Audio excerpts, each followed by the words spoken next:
ஏங்க ஒரு 300 கோடி 400 கோடி போடுற ப்ரொடியூசர் கிடைக்க மாட்டாங்க. லைக்காவை தவிர்த்து உங்களுக்கு யாரு 400 crores அப்படியே போட்டு படத்தை எடுப்பா? இருக்காது. ஒரு 400 crores போட்டு ஒரு 50 crores ப்ரொமோஷனுக்கு மட்டும் தர ஒரு ப்ரொடியூசரை வச்சுக்கிட்டு இந்த மாதிரி ஒரு மூவி எடுத்து வைப்பீங்க? நான் தெரியாம கேக்குறேன். நான் இந்த ஆதங்கத்தோட பேசுறேன்னா, நான் ரொம்ப எக்ஸ்பெக்டேஷனோட வந்தவன். பீரியாடிக் மூவிஸை நான் ரசிச்சு பாக்குறேன். மேபி இந்த பீரியாடிக் மூவிஸ் எல்லாம் பார்க்காதவங்க, வைக்கிங்ஸோ கேம் ஆஃப் த்ரோன்ஸோ இதெல்லாம் பார்க்காதவங்க வந்து பார்த்தா மேபி கொஞ்சம் புதுசா இருக்கலாம். பட் எனக்குலாம் நான் அதே 4-5 வாட்டி பார்த்தனால இந்த படம் ஒரு பர்சன் கூட என்ன சாட்டிஸ்ஃபை பண்ணல. அதே மாதிரி ஒண்ணு கேக்குறேன், 1000th செஞ்சுரிக்கு போயிடுறாங்க. 1000 வருஷத்துக்கு முன்பு மாதிரி போயிடுறாங்க.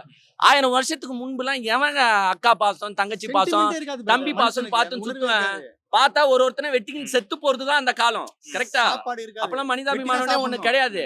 இங்க என்னமோ தூக்கின்னு வந்து சென்டிமெண்ட்டை போட்டுட்டு அவங்களுக்கும் இவங்களுக்கும் இருக்கிற சென்டிமெண்ட்டை காட்டிக்கிட்டு என்னையா படம்? கண்ணான கண்ணே பாட்டு மட்டும் தான் இல்ல. அது ஒண்டி இல்லங்க. அதையும் போட்டுட்டா நார்மல் சிவா மூவி ஆயிட்டு இருக்கும்.